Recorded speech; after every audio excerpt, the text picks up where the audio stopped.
ஆண்டவருடைய ஆவி என்மேல் உள்ளது, ஏனெனில் அவர் எனக்கு அருள் பொழிவு செய்துள்ளார். ஏழைகளுக்கு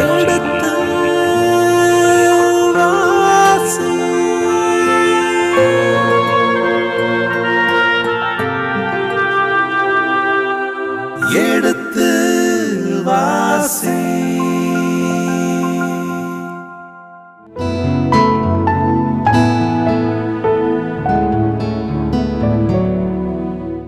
இனி இதயங்களே எடுத்து வாசி நிகழ்ச்சியில் சாமுவேலின் முதல் புத்தகத்துடனான விவிலிய விளக்கங்களுக்கு செவிமடுத்துக் கொண்டிருக்கின்றோம். கடந்த பகுதியின் தொடர்ச்சியை இன்று தொடங்குவோம். வாருங்கள் நிகழ்ச்சிகள் செல்வோம். உங்கள் சார்பாக தந்தை அவர்களுக்கு வணக்கம் சொல்லி நிகழ்ச்சியை தொடங்குவோம். வணக்கம் தந்தை அவர்களே.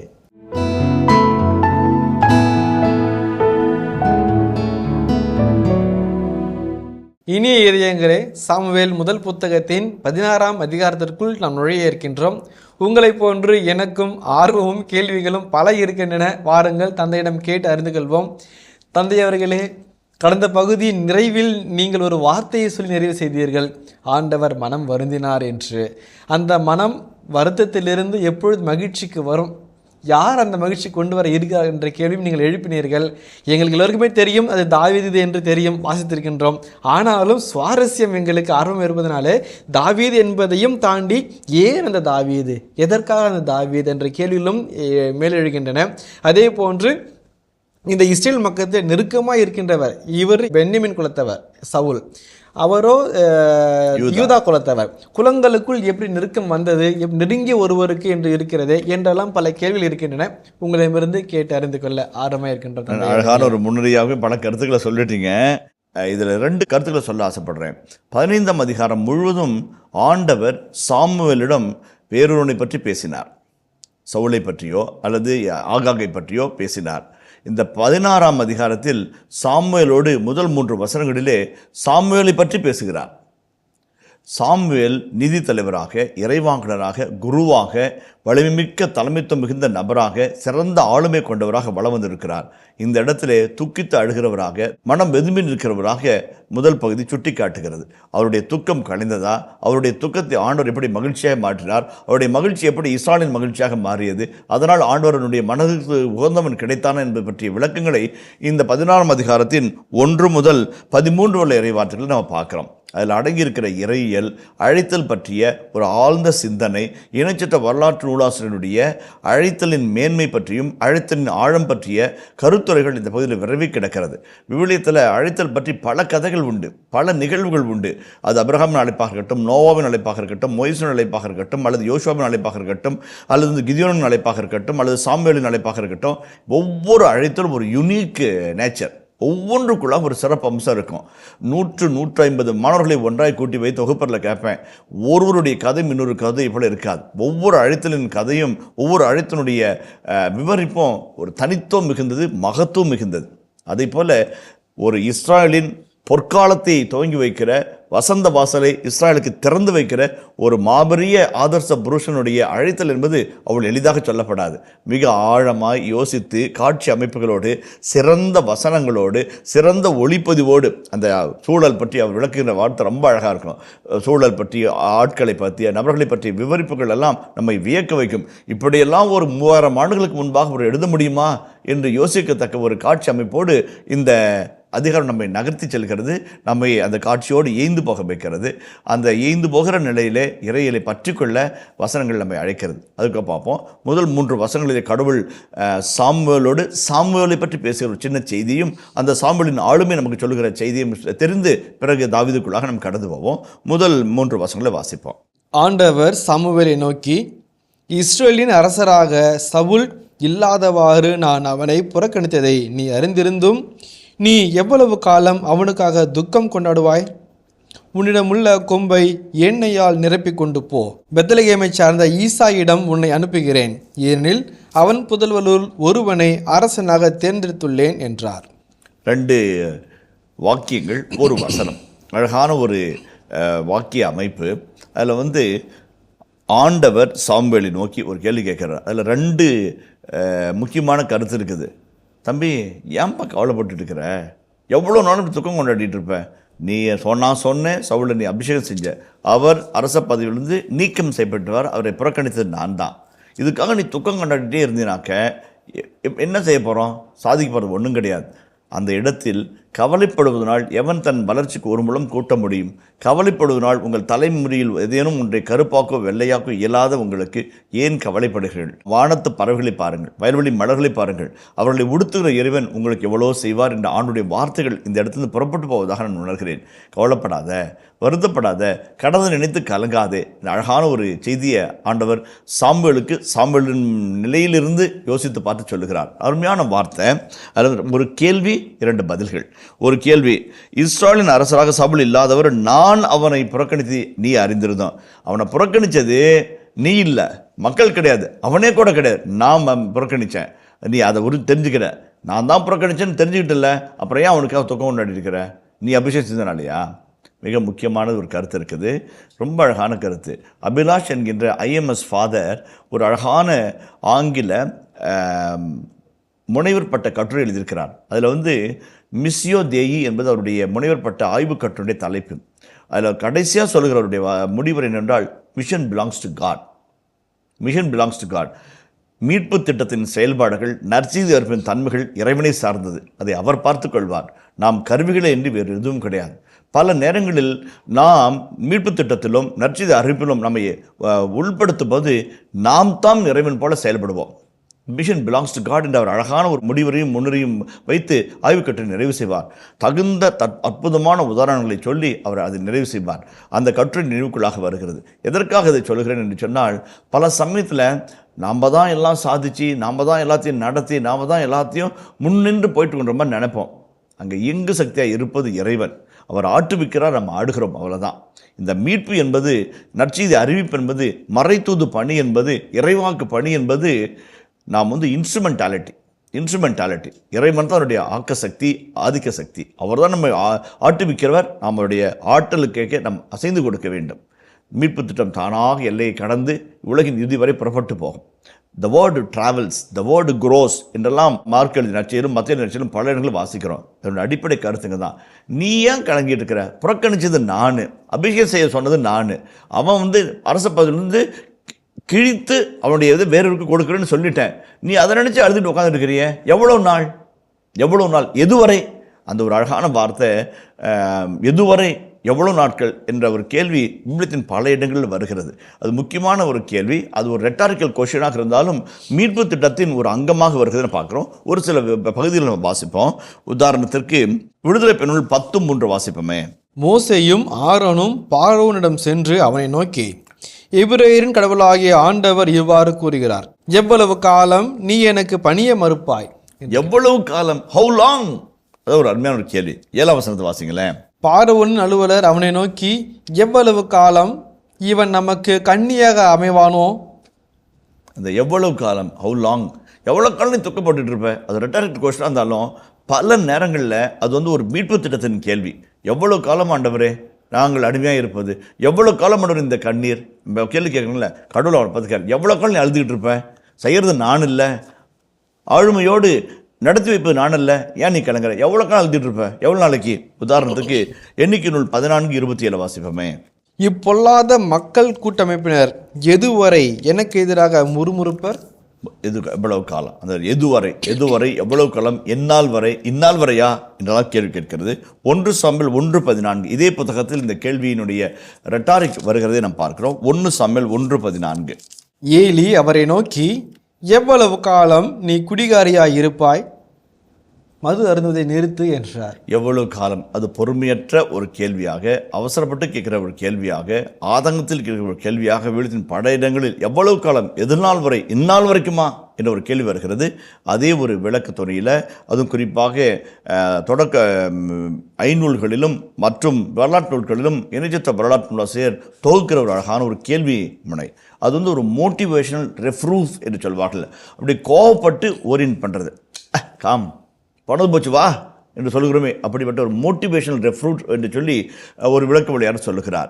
இப்போ மோட்டிவேட் பண்ணிட்டார், அழுதுட்டு இருக்காத, வா அடுத்ததை பார்ப்போம், ஆக வேண்டியதை பார்ப்போம். மோட்டிவேஷன் எதுக்கு வா சொல்கிறாரு? நீ செய்ய வேண்டியது இன்னொன்று இருக்குது.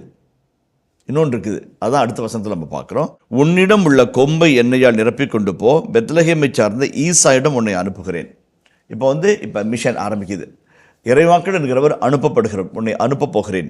ஜலாக் என்கிற இப்ரேய சொல்லுக்கு அனுப்புதல் என்று அர்த்தமாகும். டு சென்ட், மந்தாரே என்று லத்தீன் மொழியில் சொல்லுவாங்க, அல்லது இத்தாலிய மொழியில் சொல்லுவாங்க. சலாஹ், செல்கிறேன், அனுப்புகிறேன். இதில் ரெண்டு காரியம். நான் உன்னை அனுப்புகிறேன், நான் சொல்வதை நீ செய்ய, எனது காவலாளியாக, எனது பதிலாளியாக, எனது அடியாராக, எனது தூதுவராக. அதுதான் அனுப்பப்படுகிறார். இப்போ தபால் கடிதத்தை கொண்டு வருகிற தபால்காரர் ஒரு சலாக். அவர் யாரோ எழுதிய கடிதத்தை அவர் தாங்கி வருகிறார்.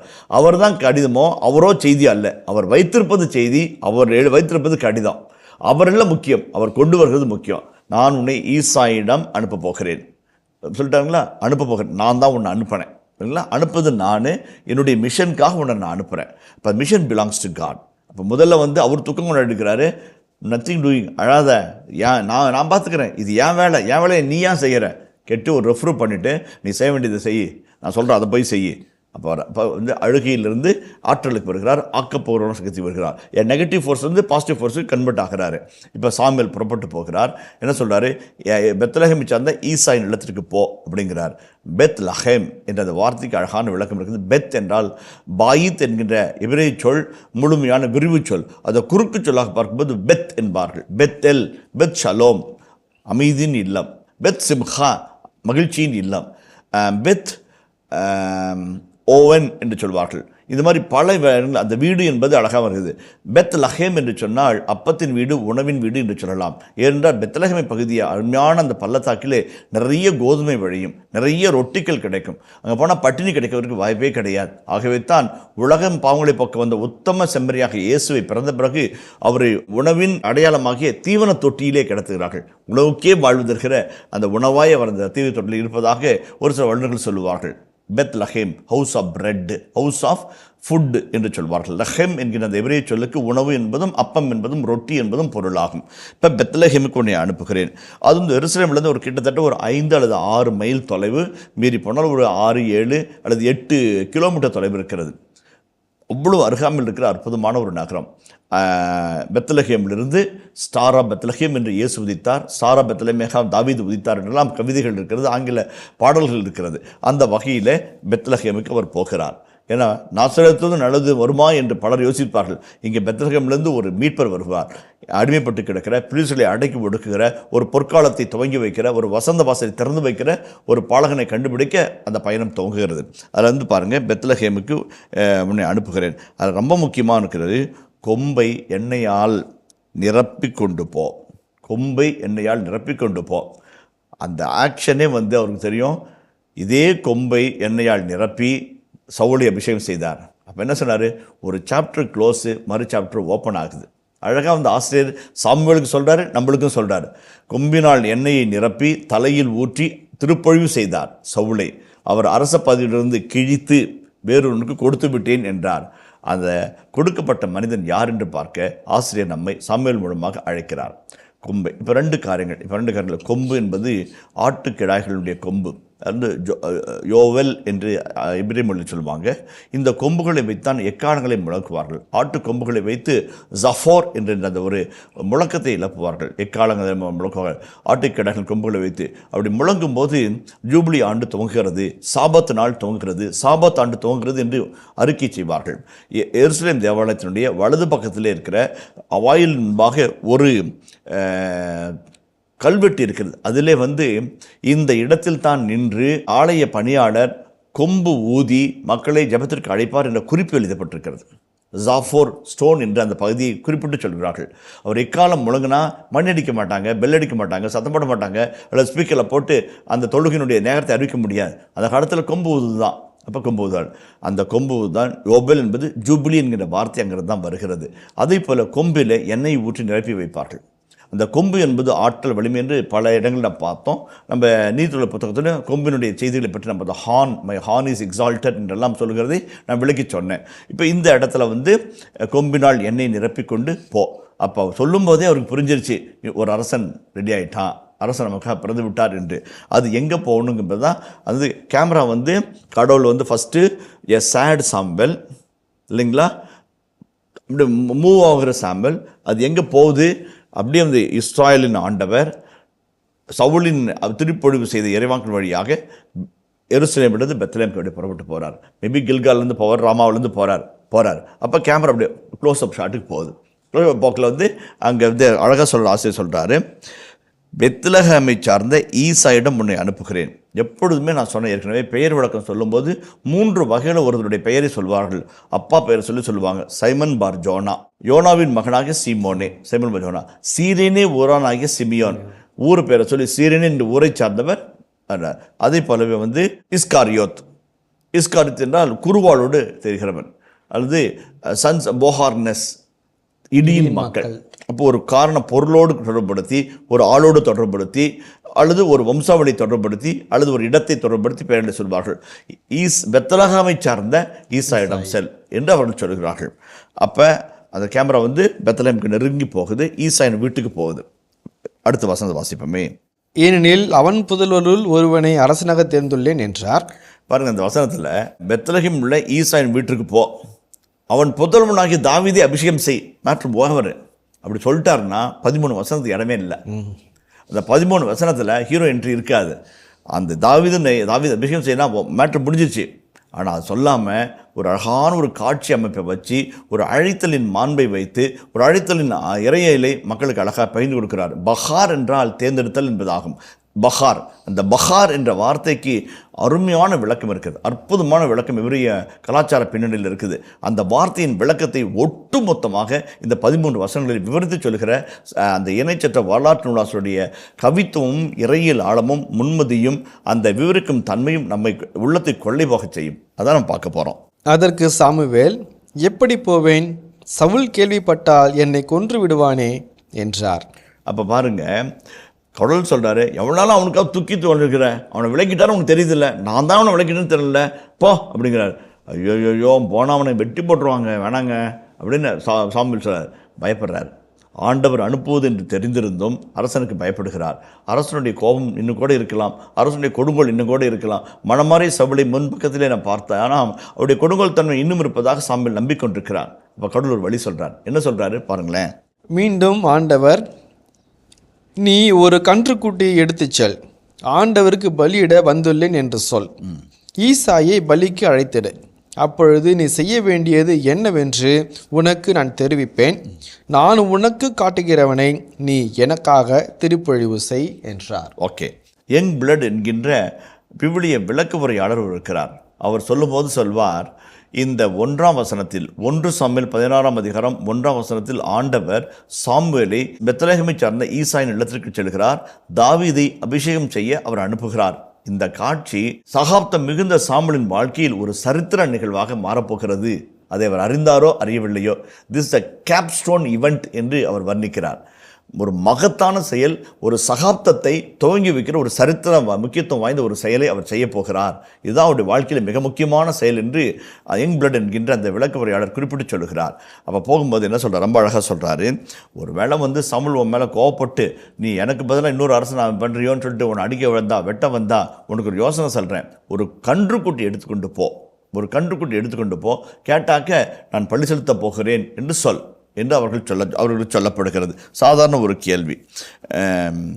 அந்த இடத்துல ஒரு வசனம் பாருங்க, 3ஆம் வசனம், ஈசாயை பலிக்கு அழைத்திடு, அப்பொழுது நீ செய்ய வேண்டியது என்ன என்று உனக்கு நான் தெரிவிப்பேன். இப்போ பாருங்க, எடுத்த உடனே சொல்லலை. அவர் சொல்கிறாரு, போ அவங்க வீட்டுக்கு போ, அபிஷேகம் செய்ய அப்படிம்பாரு. அதை வந்து ஆசிரியர் மூலமாக சொல்லலை. ஏன்னாக்க அவங்க ஒரு கேள்வி இருக்குது, நான் போய் அபிஷேகம் பண்ணாக்க என்னை கொண்டுருவாங்க, செத்துருவாங்க நான் அப்படின்னு சொல்லலை. அதுதான் அந்த ஆசிரியர் படிப்படியாக விவரிக்கிறார். நீ அங்கே போ, நான் உனக்கு என்ன செய்யணும்னு சொல்லுவேன். ஈசாண்டு பொருள் ஒருவனை நான் அரசாக தேர்ந்தெடுத்து அவனை திருப்பொழிவு செய், நான் காட்டுக்கிற ஒருவனை நீ திருப்பொழிவு செய்.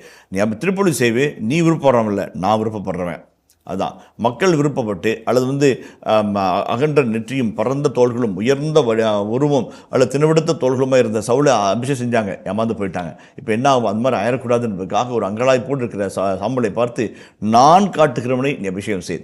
நான் கடந்த அமர்வுகளில் ஒரு வார்த்தை சொன்னேன், மக்கள் கேட்டார்கள், ஆண்டவர் அரசனை தந்தார். What they wanted he gave them. Now what he wants he will give them. Saul என்பது ஆண்டவரின் உதயத்திற்கு மேற்கான மக்களுக்காக, மக்களால் அல்ல, இறைவனால் இறைவனுக்காக. அவருடைய இதயத்துக்கு நெருக்கமான, சவுலை விட மேலான, சவுலுக்கு நெருக்கமான அழகான ஒரு காட்சியை முன்னிறைத்து விட்டார். அதை தான் நம்ம பார்க்க போகிறோம். அது ஈசாயின் புதர்கள் என்று அந்த பெரும் புதிரில் இருந்து சிறு புதிருக்கு அழைத்துக்கிறார். அந்த சிறு புதிருக்குள்ளாக மறைந்திருக்கிற மர்மமான கேள்விகளுக்கு நம்ம விடை காண தொடர்ந்து நம்ம அழைத்து செல்வார். அது நமக்கு மட்டும் இல்லை, புதிர் சாமுவேலுக்கும் புதிர். அந்த சாமுவேலோடு நாம் பயணிக்க ஆசிரியர் அழைக்கிறார். அதை நம்ம அழகா இப்போ திரைப்படங்களில் எனக்கு மிகுந்த மகிழ்ச்சியாக இருப்பது பாலுமகேந்திரனுடைய கேமரா யுக்தி. அவர் அந்த கேமராவினுடைய ஆங்கிள், அந்த கேமராவினுடைய லைட்டிங்ஸோட ரொம்ப நேர்த்தியாக இருக்கும். அந்த காட்சி அமைப்பை பிரம்மாண்டமான முறையில் அழகாக காண்பிப்பார். இது இணைச்சிட்ட வரலாற்று விஷயம் ஒரு சாதாரண ஒரு நிகழ்வை எவ்வளோ அழகாக விவரித்து அதனுடைய ஆழ்தன்மையும் அதனுடைய காட்சி அமைப்பையும் அதனுடைய உரையாடல்களின் நேர்த்தியும் அதில் அடங்கியிருக்க புதிர்களையும் அப்படியே மர்மங்களையும் கொஞ்சம் கொஞ்சமாக நகர்த்தி கொண்டு போகும்போது ஏதோ நம்ம வீட்டில் நடக்கிற கல்யாணம் மாதிரி, நம்ம வீட்டில் நடக்கிற ஒரு விருந்து மாதிரி நம்மை உணர வைப்பார். அதுதான் எபிரேய விவரிப்பினுடைய அற்புதமான தன்மை. இந்த தன்மை தான் இயேசுக்குள்ளாக இருந்தது. அதனால தான் 3 நாள் சோறு இல்லாமல் தண்ணி இல்லாமல் வனத்தில் உட்காந்து கேட்டுக்கிட்டே இருக்கிறாங்க. அவரே சொல்கிறார், இவங்களை அனுப்புனா வெளியில் சோர்ந்துருவாங்க, சோத்தை போட்டு அனுப்புப்பாங்கிறாரு. சீரர்கள் மலைச்சு போய் நிற்கிறாங்க, அவரே உணவு கொடுக்கிறார். அந்த பேசும் தன்மை அவ்வளோ அழகாக இருக்கும். அவ்வளோ அழகாக பேசுவாங்க, அவ்வளோ அழகாக விவரித்து சொல்லுவாங்க. அந்த விவரிப்பில் லயித்து இறைவனை கண்டுகொள்கிறார்கள். அதுதான் இந்த இப்ரேய நடை. அதை நம்ம பார்ப்போம். நான் உனக்கு காட்டுகிறவரை நீ எனக்காக திருப்பலி செய். இந்த உனக்கு எனக்கெல்லாம் ரொம்ப அழகான வார்த்தைங்க. இந்த ப்ரோனவுன்ஸ் பண்ணுற அட்டூழியம் எபிரேயில் இதில் எலோயி எலோயி லமா சபக்தனி, கடவுளே. அதனால் என் கடவுளே, என் கடவுளே, ஏன் என்னை கை நெகிழ்ந்தீர். அந்த ப்ரோனவுன் ரொம்ப ஸ்ட்ராங்கு. ஆண்டவராம் என் ஆண்டவர், ஆண்டவராம் என் ஆண்டவர், ஆண்டவர் mighty God is my God. விவிலிய இலக்கண இலக்கிய மரபிலே ப்ரோனோன் என்று சொல்கிற பிரதி செயல்கள் மிக முக்கியமானவை. நான் உனக்கு காட்டுகிறோம்னு நீ எனக்காக திருப்பலி செய். உனக்கு எனக்கு, அது ரொம்ப அழகான ஒரு வார்த்தைகள். திருப்பலி செய். யாரை சொல்ல போகிறாரு யாரும் தெரியாது, ஆனால் நான் சொல்லுவேன், நீ செய்வேன். அவரை நீ அபிஷேகம் செய்வேன், அவன் எனக்கு பணி செய்வான். ரொம்ப அழகான வார்த்தைகள். உனக்கு எனக்கு என்கின்ற அற்புதமான அந்த வார்த்தைகள் விளையாட்டு ரொம்ப அழகாக இருக்கும். அதில் 2 செய்திகள் சொல்கிறேன். ஒன்று எனக்கு திருப்பொழிவு செய் அப்படிங்கிற, இது வரைக்கும் மக்கள் எங்களுக்கு அரசனை தாரும்னு தான் கேட்டாங்க. இப்போ அரசனை நான் தரேன், அவன் எனக்காக பணி செய்வான், என்னுடைய பெயருக்காக பணி செய்வான், என்னுடைய மகிமைக்காக, இந்த இஸ்ராயலின் மாட்சிமைக்காக அவன் பணி செய்வான் என்பதை அரசர் சொல்லாமல் சொல்லுகிறார். அவன் ஆண்டவருக்கு பிரியமானவன், ஆண்டவருக்கு உகந்தவன், ஆண்டவருக்கே உரியவன். அந்த வகை செய்தியை அந்த சட்ட வரலாற்று நூலாசிரியர் அழகாக உட்புகுத்துகிறார். அதில் திருப்பொழிவு செய் என்கிறார். திருப்பொழிவு என்பதை பற்றிய செய்தி நான் முன்னாடியே ஏற்கனவே சொல்லியிருக்கிறேன். இப்போ விடுதலை பயண நூல் 30:23 முதல் 25 வரை வார்த்தைகள். 500 திருத்தல செக்கேல் எடைக்கு உயர்தர வெள்ளை போலம், அதன் பாதி நிறையாகிய 250க்கு மணங்கமிழும் கருவாப்பட்டை, 250க்கு நறுமண வசம்பு, 500க்கு லவங்கப்பட்டை ஆகிய தலை சிறந்த நறுமண பொருட்களை எடுத்து ஒரு கலயம் அளவு ஒலிவ எண்ணெயும் சேர்த்து திறமை வாய்ந்த பரிமள தயாரிப்பாளன் செய்வது போல் கூட்டு தைலமாக ஒரு தூய திருப்பொழிவு எண்ணெய் தயாரிப்பாய். தூய திருப்பொழிவு எண்ணெய் எப்படி தயாரிக்கப்படுது பாருங்கள், எவ்வளோ அழகாக. இந்த கிறிஸ்துமா தைல திருப்பலியில் அந்த கிங்லியம் என்கின்ற அந்த வாசனை பிசினை போட்டு கலக்கி அந்த கிறிஸ்துமஸ் தைலத்தையும் ஆயத்தக்கார எண்ணெயும் திருமுழுக்கு பெருவனுடைய எண்ணெயும் அழகாக தயாரிப்பாக காட்சி, ரொம்ப அழகான காட்சி. அது எபிரேய மரபிலிருந்து வந்த அழகான காட்சி. இந்த விடுதலை பெண் நூல் 30ஆம் அதிகாரம் 23 to 25 வரை உள்ள வரையறுக்கப்பட்ட நிலையில் அந்த திருப்பொழிவு எண்ணெய் தயாரிக்கப்படுகிறது. ஆகவே தான் எந்த எண்ணெய் வேணாலும் பூசி அபிஷேகம் செய்ய முடியாது, எந்த எண்ணெய் வேணாலும் பூசி அவசரமசல் கொடுக்க முடியாது, எந்த எண்ணெயை பூசினாலும் திருமுழுக்கு கொடுக்க முடியாது. அந்த SCOI மற்றும் கிறிஸ்துமா தைலம் அதெல்லாம் தயாரிக்கப்பட்ட முறையில் தயாரிக்கப்பட்டு தகுந்த இடத்தில் வைக்கப்பட்டு தகுந்த நிலையில் பயன்படுத்தப்பட வேண்டும். சரிங்களா? ரொம்ப அது ஒருவேளை கெட்டு போனாவோ பயனற்றதாக போனாலும் அது தகுந்த முறையில் அதை நாம் வெளியேற்றம் செய்வோம் திருச்சபை பரிந்துரை செய்கிறது. ஏன்னா அபிஷேகத்தின் எண்ணெய் திருப்பொழிவின் எண்ணெய் மிக முக்கியமானது. அது யூத சடங்குகளும் பழிமறைகளிலிருந்து வருகின்ற ஒளிவ எண்ணெயினால் தயாரிக்கப்பட்ட அற்புதமான ஒரு நறுமண தைலம் மிகுந்த எண்ணெய். திருப்புழு செய்ய எண்ணெயை கொம்பில் வார்த்து இதை நிரப்பிக்கொண்டு புறப்பட்டு செல் என்று சொல்கிறார். இப்போ அவர் பார்த்து போ அவன் அபிஷேகம் பண்ணுன்ட்டார். Act is simple but act is dangerous. ரொம்ப முக்கியமான ஒரு செய்தி. கடவுள் சொன்னது ரொம்ப சிம்பிள், ஆனால் செஞ்சு பார்த்தோம்னா ஐயோ அப்பா உயிருக்கு ஆபத்து வரக்கூடிய ஒரு ஆபத்து இருக்கிறது. இனிய இதயங்களே, எடுத்து வாசி நிகழ்ச்சியில் சாமுவேலின் முதல் புத்தகத்துடனான விவிலிய இறை வசனங்களுக்கு செவிமடுத்துக் கொண்டிருக்கின்றோம். இதன் தொடர்ச்சியை மீண்டும் அடுத்த பகுதியில் பார்ப்போம். அதுவரை இணைந்திருங்கள். இயேசுவுக்கே புகழ், இயேசுவுக்கே நன்றி, மரியே வாழ்க. இந்த திருப்பொழிவு செய்வது எதற்காக? எண்ணெய் ஊர்த்தி ஆட்களையும் பொருட்களையும் இடங்களையும் they are chosen பஹார். இப்ரேய மொழியில் பஹூர் என்றால் சோசன். திருப்பிடத்தின் மீது பூக்களை கூட வைக்காதீர்கள். தனி ஒரு பீடம் அமைத்து அதில் பூக்களை வையுங்கள். திருப்பிடத்தில் கிறிஸ்துவினுடைய மறையுடலை சுட்டி காட்டுகிற பிரசன்னத்தை வலியுறுத்துகிற மெழுகுத்திரைகள் மட்டும் இருக்கட்டும்.